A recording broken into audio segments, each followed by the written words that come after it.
జై శ్రీరామ్ అందరికీ నమస్కారం. వెల్కమ్ టు న్యూస్ అఖండ. నేను మీ కస్తూరి శ్రీధర్. మిత్రులారా, ఇప్పుడు ఒక సంచలనమైనటువంటి వార్త హల్చల్ చేస్తుంది. మామూలు కూడా కాదు. మన భారత ప్రధానిగా యోగి ఆదిత్యనాథ్ గారు త్వరలోనే రంగంలో దిగబోతున్నారంట. ఏందనుకోండారు ఇది అసలు ఈ న్యూస్? నాకే మైండ్ పనిచేయడం లే ఈ న్యూస్ చూసిన తర్వాత.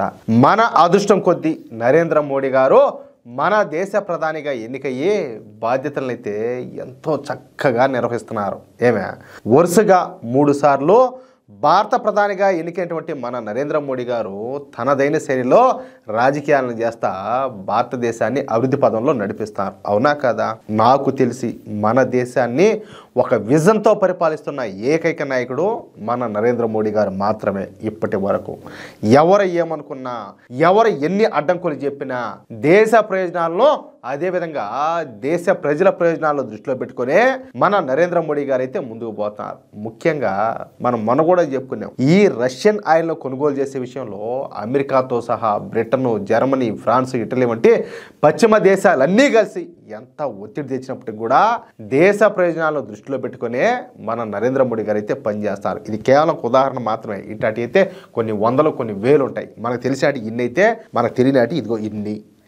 అయితే నరేంద్ర మోడీ గారి వయసు ప్రస్తుతం 74 సంవత్సరాలకైతే చేరింది. అయితే భారతీయ జనతా పార్టీకి ఒక రూల్ ఉండాలి. అది ఏందయ్యా అంటే 75 సంవత్సరాలు దాటిన తర్వాత బీజేపీ నాయకులు రాజకీయాల నుంచి రిటైర్ కావాలనేది రూల్ అన్నమాట. అయితే మనం ఇందాక చెప్పుకున్నట్టుగా నరేంద్ర మోడీ గారి వయసు ప్రస్తుతం 74 సంవత్సరాలు. 2027 నాటికి మోడీ గారు 76వ సంవత్సరాలకి అయితే అడుగు పెడతారు. అంటే భారతీయ జనతా పార్టీలో ఉన్నటువంటి రూల్ ప్రకారం నరేంద్ర మోడీ గారు రాజకీయాల నుంచి అయితే తప్పుకోవాల్సిన సమయం అయితే ఆసన్నమైందనమాట. ఇక్కడ మనం ఒక విషయాన్ని ఖచ్చితంగా గుర్తు తెచ్చుకోవాలి. అమిత్ షా గారు ఒకనొక సందర్భంలో మాట్లాడతా నెక్స్ట్ టైం కూడా మోడీ గారే ప్రధానమంత్రిగా పనిచేస్తారని చెప్పి కూడా ఒక స్టేట్మెంట్ అయితే ఇచ్చినాడు. అది కూడా మనం గుర్తుపెట్టుకోవాలా. కానీ ఇక్కడ ఇంకొక విషయం ఏంటంటే, నేను ఈ విషయం కేవలం వార్తల్లో భాగంగానే చెప్తున్నా, కానీ నరేంద్ర మోడీ గారు తప్పుకోవాలని నేనైతే కోరుకోవడంలే. నరేంద్ర మోడీ గారు మనకు దొరికినటువంటి ఒక గొప్ప ఆస్తి. నేను ఈ విషయాన్ని చాలా సందర్భాల్లో చెప్పిన. నిజంగా నరేంద్ర మోడీ గారి రూల్లో మనం ఉండడం ఏ జన్మలోనో మనం చేసుకున్నటువంటి అదృష్టం అని చెప్పేసి మీరు ఖచ్చితంగా ఈ మాటను ఏదో సందర్భంలో మీరు కూడా వినే ఉంటారు. మోడీ గారు 3వ టర్మ్ మాత్రమే కాదు, 4వ టర్మ్ కూడా పనిచేయాలని అయితే నేనైతే కోరుకున్నా. ఎందుకంటే ఆయన మంచి తెలుసు, చెడు తెలుసు. అంటే సిస్టమ్ను ఎలా సెట్ చేయాలో ఆయన ఆ విధంగా సెట్ చేసుకుంటా పోతున్నాడు. అంటే ఇప్పుడు సపోజ్ ఒక ఇల్లు కట్టాలా అంటే దానికి ఏం అవసరం? ముందు బేస్మెంట్ అనేది అవసరం అనమాట. కాబట్టి దాన్ని చాలా పటిష్టంగా ఆయన అయితే ఏర్పాటు చేస్తున్నాడు. అర్థమవుతుందా? నాకు మోడీ గారి తర్వాతనే ఎవరైనా సరే. ఎందుకంటే ఈ 11 సంవత్సరాల కాలంలో మన దేశాన్ని అన్ని రంగాల్లో కూడా ఏ స్థాయిలో డెవలప్ చేశాడో మనమే కొన్ని వందల న్యూస్ ద్వారా మనం చెప్పుకున్నాం. అవునా కదా?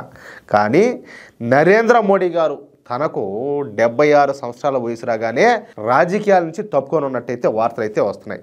నాకున్న సమాచారం ప్రకారం నరేంద్ర మోడీ గారు కూడా ఈ బీజేపీ రూల్ను బ్రేక్ చేయకూడదని, తాను గౌరవంగా తప్పుకుంటానని చెప్పేసి తనకు సంబంధించినటువంటి తన అంతరంగికులతో చెప్పినట్టయితే వార్తలు అయితే బయటకు వస్తున్నాయి. ఇక 2027లో జరగబోయేటటువంటి ఉత్తరప్రదేశ్ ఎన్నికల తర్వాత నరేంద్ర మోడీ గారు తన ప్రధానమంత్రి పదవికి రాజీనామా చేయనున్నట్టు తెలుస్తుంది. ఇక భారతీయ జనతా పార్టీలో కానీ మన దేశంలో కానీ నరేంద్ర మోడీ గారి తర్వాత ఆ స్థాయి ఉన్నటువంటి నాయకుడు ఒక్క యోగి ఆదిత్యనాథ్ గారు మాత్రమే. అవునా కాదా?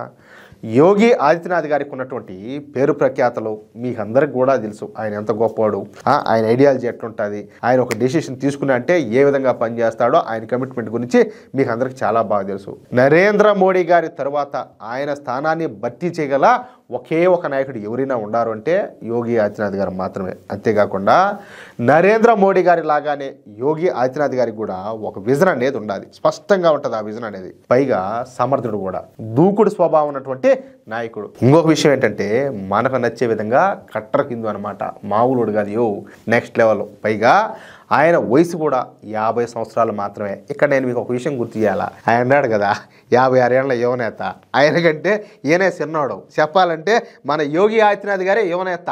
ఏది ఆయనతో పోల్చుకుంటే 56 ఏళ్ళు ఉన్నా కూడా ఆయన యువనేత అయితే ఆయన కంటే చిన్నోడు మరి ఎవరు, మన యోగి గారు. మరి ఈయన యువనేత కదా, అది విషయం. అంటే మరో 20 సంవత్సరాల పాటు యోగి ఆదిత్యనాథ్ గారు రాజకీయాలు చేయడానికి సరిపడా వయసు అయితే ఉండాలి. పైగా ఈనాటి రాజకీయాలకు యోగి ఆదిత్యనాథ్ గారు సరిగ్గా సూట్ అయ్యే నాయకుడు కావడం కూడా భారతీయ జనతా పార్టీకు కలిసి వచ్చేటటువంటి అంశం. ఎందుకంటే ఇప్పుడు జనాలు ఎట్టున్నారా, పొరంబోకు ముండా కొడుకులు, ఈ దేశంలో పుట్టి ఈ దేశంలో సర్వసుఖాలను అనుభవిస్తా, ఏదే సకల సదుపాయాలను పొందుతా కూడా మన దేశానికి వ్యతిరేకంగా, అదేవిధంగా మన దేశంలో ఉండేటటువంటి మెజార్టీ ప్రజలైన హిందువులకు వ్యతిరేకంగా పనిచేస్తూ ఉంటారు. మరి అలాంటి వాళ్ళు దేంతో కొట్టాలా? ఇలాంటి వాళ్ళందరికీ కూడా కరెక్ట్ మొగుడెవరయ్యా అంటే యోగి ఆదిత్యనాథ్ గారే. అయితే సరిగ్గా పెడతాడు, మంచి సమాధానం చెప్తాడు. అందుకే యోగి ఆదిత్యనాథ్ గారిని ఇప్పటి నుంచే ప్రధాని పదవిని చేపట్టడానికి అవసరమైన ఏర్పాట్లన్నీ కూడా చేస్తా ఉన్నట్టు తెలుస్తుంది. ఈ క్రమంలోనే యోగి ఆదిత్యనాథ్ గారికి సైకాలజీ, సోషియాలజీ, విదేశీ వ్యవహారాలు, దేశ ఆర్థిక పరిస్థితుల గురించి ప్రత్యేకంగా ట్రైనింగ్ అయితే ఇప్పిస్తున్నారంట. సహజంగా భారతీయ జనతా పార్టీలో ప్రధానమంత్రి అభ్యర్థికి ఇలాంటి ప్రత్యేకమైనటువంటి ట్రైనింగ్ అయితే ఇస్తూ ఉంటారు. 2014 ముందు నరేంద్ర మోడీ గారు కూడా ఇలాంటి ట్రైనింగ్నే తీసుకున్నారు. ఈ ట్రైనింగ్ తీసుకున్న తర్వాత నరేంద్ర మోడీ గారు దేశ రాజకీయాల్లోనూ అటు ప్రపంచ రాజకీయాల్లో ఎటువంటి పాత్రను పోషిస్తున్నారో మనం అందరం కూడా చూస్తున్నాం. అందుకే ఉత్తరప్రదేశ్ ముఖ్యమంత్రి అయినటువంటి యోగి ఆదిత్యనాథ్ గారికి కూడా అచ్చం అలాంటి స్పెషల్ ట్రైనింగ్ ఇప్పిస్తూ ఉన్నట్టు మనకైతే సమాచారం అందుతుంది. పైగా ఇప్పటికే యోగి ఆదిత్యనాథ్ గారు అత్యధిక కాలం పాటు ఉత్తరప్రదేశ్ ముఖ్యమంత్రిగా పనిచేసినటువంటి రికార్డును కూడా సొంతం చేసుకున్నారు. ఇది కూడా మామూలు విషయం కాదు. ఎందుకంటే ఉత్తరప్రదేశ్ అంతా కూడా గుండా రాజ్యం కదా. అలాంటి రాష్ట్రానికి ఆయన అత్యధిక కాలం ముఖ్యమంత్రిగా పనిచేసా అంటే ఏందనుకుంటున్నారు? ఇప్పుడు ఉత్తరప్రదేశ్ ఇట్లా జనాభా పరంగా చూసుకున్నా, లేకపోతే విస్తీర్ణ పరంగా చూసుకున్నా ఇట్లా పాకిస్తాన్ కాదు, ఎన్నో దేశాల కంటే అది పెద్దది. ఏది ఉత్తరప్రదేశ్ రాష్ట్రం. అలాంటి రాష్ట్రాన్ని ఆయన సింగిల్ హ్యాండ్తో పరిపాలించాడు. లా అండ్ ఆర్డర్ని అంతా కూడా ఆయన కంట్రోల్ చేశా అంటే ఏం మామూలు విషయం అదే, అవునా కాదా? అంతేకాకుండా ఉత్తరప్రదేశ్ను మొదటిసారి ఆర్థిక రంగంలో పరుగులు పెట్టిస్తున్నారు. ప్రస్తుతం ఈ ఉత్తరప్రదేశ్ జీడిపి ఏకంగా 28 లక్షల కోట్లకైతే చేరింది. అంటే మహారాష్ట్ర, తమిళనాడు రాష్ట్రాల తర్వాత ఉత్తరప్రదేశ్ అయితే 3వ స్థానానికి చేరుకుంది. చూడండి, అది కూడా ఇంత షార్ట్ టైంలో. యోగి ఆదిత్యనాథ్ గారు ఉత్తరప్రదేశ్కు ముఖ్యమంత్రి అయిన తర్వాత ఇక చెప్పా కదా, ఈ లా అండ్ ఆర్డర్ విషయంలో అయితే ఇంకా చెప్పాల్సిన అవసరమే లే. అందుకే నరేంద్ర మోడీ గారి తర్వాత నరేంద్ర మోడీ గారి వారసుడిగా యోగి ఆదిత్యనాథ్ గారిని ఎంపిక చేసినట్టయితే తెలుస్తుంది. ఇక ఏం జరుగుతుందో ఏం జరగబోతుందో కాలమే నిర్ణయిస్తుంది. అది ఏం జరిగినా కూడా మనకు మంచిదే. మోడీ గారు ఉన్నా సంతోషమే, యోగి గారు వచ్చినా సంతోషమే. కానీ నాకు ఒక చిన్న కోరిక ఏంటంటే, ఒకవేళ మోడీ గారు ప్రధానమంత్రిగా ఆయన పదవీ విరమణ చేస్తే ఆయన రాష్ట్రపతి కావాలా. మోడీ గారి రాష్ట్రపతి స్థానంలో కూర్చొని యోగి గన ప్రధానమంత్రి అయినాడు అనుకో, దీనమ్మ నా కొడుకుది ఉంటుంది ఆ స్వామి మజా. ఆ మజా ఏం చేసినా కూడా రాదు. అప్పుడు ఉంటుంది ఏంది నెక్స్ట్ లెవెల్లో పండగ మనకు. అది విషయం. అయితే చూద్దాం ఏం జరుగుతుందో, కాలమే దీనికైతే సమాధానం చెప్పాలా, ఏం జరుగుతుంది ఏం జరగబోతుంది అనేది. మిత్రులారా, ఈ న్యూస్ కనుక మీకు నచ్చినట్లయితే ఖచ్చితంగా ఈ న్యూస్ నలుగురికి షేర్ చేయండి. అదేవిధంగా ప్రతి ఒక్కరు కూడా ఈ న్యూస్కి సంబంధించి మీ యొక్క అమూల్యమైనటువంటి అభిప్రాయాలను ఖచ్చితంగా కామెంట్ రూపంలో తెలియజేయండి. ఇంకో విషయం ఏంటంటే, ఇంతవరకు మీరు గనక మన ఛానల్ను సబ్స్క్రైబ్ చేసుకున్నట్లయితే ప్రతి ఒక్కరు కూడా మన ఛానల్ను సబ్స్క్రైబ్ చేసుకోండి, సపోర్ట్ చేయండి ప్లీజ్. జై శ్రీరామ్, జై హింద్.